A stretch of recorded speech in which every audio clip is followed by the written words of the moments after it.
নমস্কার। আজকের ছোট গল্প সমীর চৌধুরীর লেখা ঘুঘু। ঘুঘুর কথা লিখতে বসেছি। ঘুঘু দুরকম, একরকম যারা ডালে ডালে ঘুরে, আর একরকম যারা ঘুরে পাতায় পাতায়, অর্থাৎ মানুষ ঘুঘু। সেদিন দুপুরবেলা মটর রায়ের দোকানে এক অ্যাংলো ছোকরা এসে হাজির। বললে, আমার বাবার জন্য একটা চশমা চাই, দু একটা ফ্রেম দেখাবেন। মটর রায় ফ্রেম দেখালেন। একটা ফ্রেম পছন্দও করলো। বলল, ফ্রেমটা বাবাকে একবার দেখানো দরকার। বাবা এই স্টেটসম্যান অফিসে চাকরি করে, আপনার চাকরের হাতে দিন, ও আমার সঙ্গে আসুক। স্টেটসম্যান হাউস মটর রায়ের দোকানের সামনে। দোকানের চাকর বিষ্ণুচরণের হাতে ফ্রেমটা দিয়ে অ্যাংলো বাচ্চার সঙ্গে পাঠিয়ে দিলেন। সাবধান অবশ্য করে দিতে ভুললেন, কারণ হুঁশিয়ার লোক মটর রায়। বলে দিলেন, হাতছাড়া করবি না খবরদার।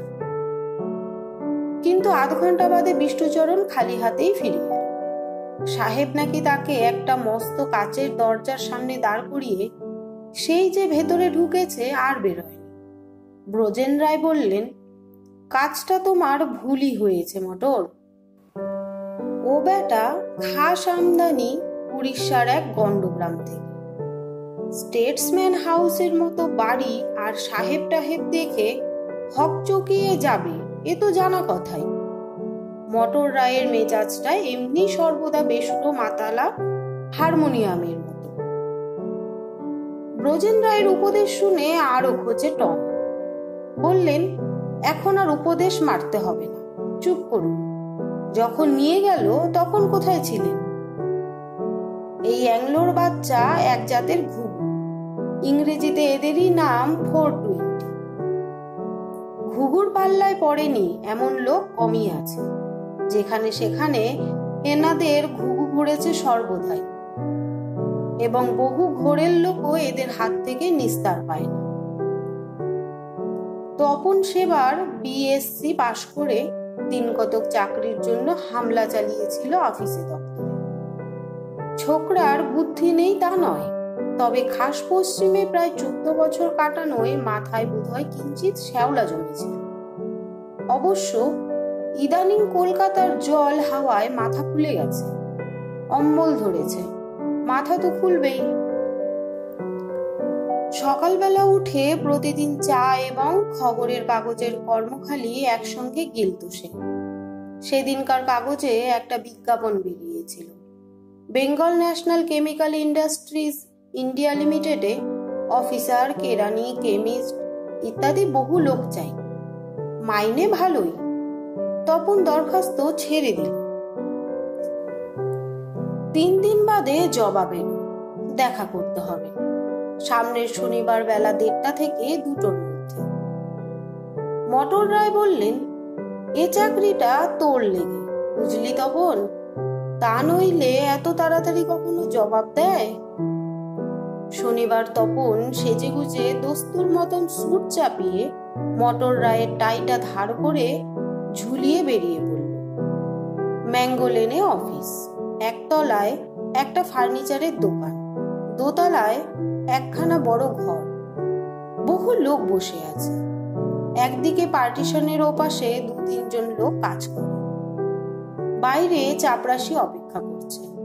পাশেই আর একটা ঘর, বাইরে প্লেট ঝুলছে। S Dhakkalal, secretary. যথাসময়ে তপনের ডাক পড়ল এস ধাক্কালালের ঘরে। বিরাট সেক্রেটারিয়ের টেবিলের ওপাশে দামি স্যুট পরে চোখে মোটা শেলের চশমা এস ধাক্কালাল তপনকে দেখে স্মিত হেসে বললেন, বসুন মিস্টার রয়। তপন বসল। অনেক কথা বললেন তিনি তপনকে। বললেন, আপনার মতন লোকই আমরা চাই, young and energetic, intelligent and smart. সবচেয়ে মুগ্ধ হয়েছি আপনার স্বাস্থ্য দেখে। তারপর বললেন, অ্যাপয়েন্টমেন্ট আপনার হয়ে গেছে ধরে নিন, তবে আমাদের কোম্পানির আইন অনুযায়ী আপনার একটা মেডিকেল টেস্ট হবে। আমি আপনার অ্যাপ্লিকেশনের ওপর লিখে দিচ্ছি, মেডিকেল ফির টাকা আমাদের অফিসে জমা দিয়ে দিন। ডাক্তার আমাদেরই। আপনার অ্যাপয়েন্টমেন্ট লেটার এবং কবে মেডিকেল টেস্ট হবে কালই জানিয়ে দেওয়া হবে চিঠিতে। প্রচুর লোক নেওয়া হচ্ছে তো, তাই আজই আপনাকে তারিখটা বলে দেওয়া যাচ্ছে। এই বলে মিস্টার ধাক্কালাল কলিং বেলে চাপড় মারলেন। উর্দি পরা চাপরাশি এসে দাঁড়ালো।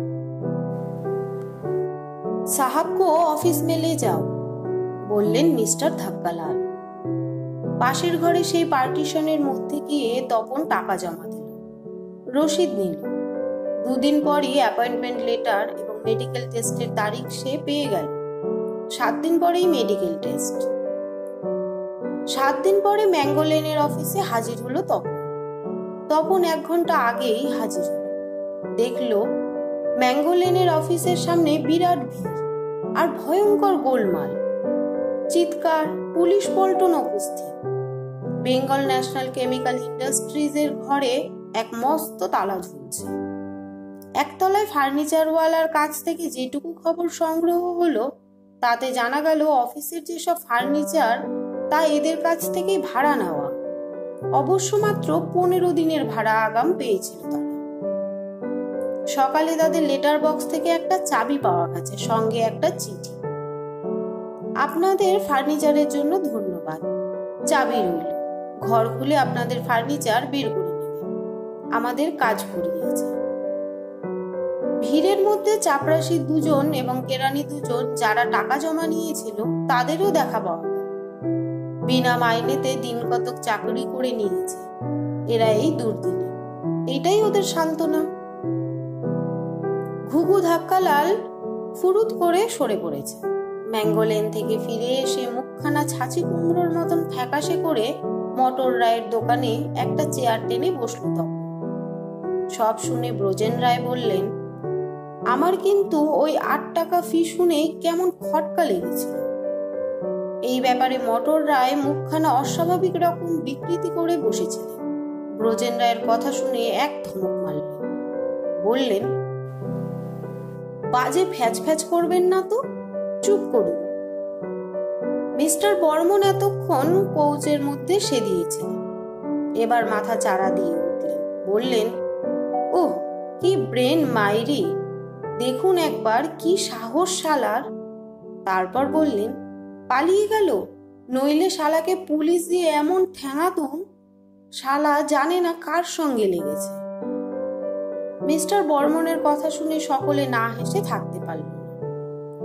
এরপর মিস্টার বর্মন আর এক ঘুঘুর গল্প ফাঁদলেন, এক বাস্তু ঘুঘুর গল্প।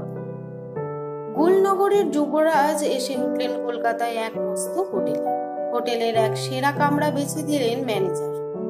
যুবরাজ মানুষ, ম্যানেজার তাই ব্যস্ত হয়ে পড়লেন। অবশ্য ব্যস্ত হওয়ার আর একটা কারণ হলো যুবরাজ হোটেলে ঘর রিজার্ভ করেই 100 টাকা আগামের সঙ্গে 50 টাকা ম্যানেজারের হাতে দিয়ে বলেছিলেন, ওর খানস আমাদের বকশিস এটা। ম্যানেজার বকশিসের মোটা অংশটা নিজের পকেটেই রাখলেন। 3-4 দিন পরে হঠাৎ যুবরাজ ডেকে পাঠালেন ম্যানেজারকে, বললেন, আমার স্টেট থেকে টাকা এসে পৌঁছানোর কথা ছিল, আজ পৌঁছয়নি, হয়তো কাল পরশু আসবে। আমাকে 1000 খানেক টাকা ধার জোগাড় করে দিতে হবে। ম্যানেজার একটু কি ভাবলেন, তারপর চলে গেলেন। আধ ঘন্টা বাদে একজন কাবুলিওয়ালাকে নিয়ে ফিরলেন। যুবরাজের টাকা পেতে অসুবিধে হল। কাবুলিওয়ালাকে বললেন, পরশু বিকেলে 3:30-র সময় তোমার টাকা নিও। 1 মিনিট এদিক ওদিক হলো না, ঠিক নির্দিষ্ট দিনে 3:30-র সময় সুদ সমেত কাবুলিওয়ালার টাকা মিটিয়ে দিলেন যুবরাজ। ম্যানেজারকে প্রচুর ধন্যবাদ দিলেন এবং পকেট থেকে তার গোল্ড ক্যাপ সেফারেস পেনটা ম্যানেজারের পকেটে লাগিয়ে দিয়ে বললেন, বিপদের সময় আপনি যে সাহায্য করলেন তা কোনোদিন ভুলব না। ম্যানেজারের চিবুকের তলার চর্বি আনন্দে থরথর করে কেঁপে উঠল। 1 সপ্তাহ পরে যুবরাজের আবার টাকার দরকার হলো। ম্যানেজার প্রায় ছুটতে ছুটতে কাবুলিওয়ালাকে ধরে আনল। এবারে 5000 টাকা চাই। কাবুলিওয়ালা টাকা দিল এবং 2 দিন পরে ঠিক সময় সুদ সমেত ফেরত পেয়ে গেল। ম্যানেজারকে একখানা 100 টাকার নোটে বন্ধুর শুভেচ্ছা জানিয়ে সই করে দিলেন। বললেন, এটা রেখে দিন, যতদিন এটা থাকবে ততদিন অন্তত বন্ধুকে মনে রাখবে। ম্যানেজারের চিবুকের তলার চর্বি ঝুলে পড়ল। এরপর 2 সপ্তাহ কেটে গেছে। হঠাৎ এক শনিবার দুপুরে যুবরাজ কোথায় গিয়েছিলেন ট্যাক্সি করে। ফিরে এসে ব্যস্ত হয়ে ম্যানেজারকে ডেকে পাঠালেন। বললেন, আজ শনিবার, খেয়াল ছিল না, ব্যাংক বন্ধ হয়ে গেছে, অথচ আমার এখনই 30,000 টাকা চাই। কাবুলিওয়ালার ডাক পড়ল। তার নিজের কাছে অত টাকা নেই। সে ছুটলো অন্য সব কাবুলিদের কাছ থেকে টাকাটা জোগাড় করে। যুবরাজ বললেন, চেক দিয়ে দিন, সোমবার ফার্স্ট আওয়ারে পেয়ে যাবে। কাবুলি জানালো, কোনো প্রয়োজন নেই, সে সোমবারই নেবে। টাকাটা পেয়ে হাঁপ ছাড়লেন যুবরাজ। তারপর ম্যানেজারকে বললেন, আজ 1 মাস হতে চললো আমি এসেছি, অথচ আপনি 1 পয়সাও বিল নেননি এখনো। এটা ঠিক নয়। সোমবার দিন বিলটা দিয়ে সমস্ত পাওনা মিটিয়ে নেবেন। ম্যানেজার একগাল হেসে বললেন, তার জন্য ব্যস্ত হওয়ার কি আছে, নিলেই হবে এক সময়। এরপর যুবরাজ বেরোলেন। কিন্তু এই যে বেরোলেন, আর ফিরলেন না। বাস্তু ঘুঘু যুবরাজ ম্যানেজার আর কাবুলিদের ভিটে ঘুঘু চড়িয়ে হাওয়ার সঙ্গে মিলে গেলেন। ব্রজেন রায় কথাটা শুনে বললেন, আমার কিন্তু তখনই সন্দেহ হয়েছিল। মটর রায় এক ধমক মেরে বললেন, আপনি বড় বাজে ফ্যাচ ফ্যাচ করেন। নমস্কার। আপনাদের এই ছোট গল্পটি কেমন লাগলো কমেন্টের মাধ্যমে জানাতে ভুলবেন না। যদি ভালো লেগে থাকে একটি লাইক ও সাবস্ক্রাইব করে পাশে থাকবেন। আপনাদের একটি লাইক ও সাবস্ক্রাইব আমাকে আরো বেশি উৎসাহিত করে যায় আরো একটি নতুন গল্প বলার জন্য। ধন্যবাদ।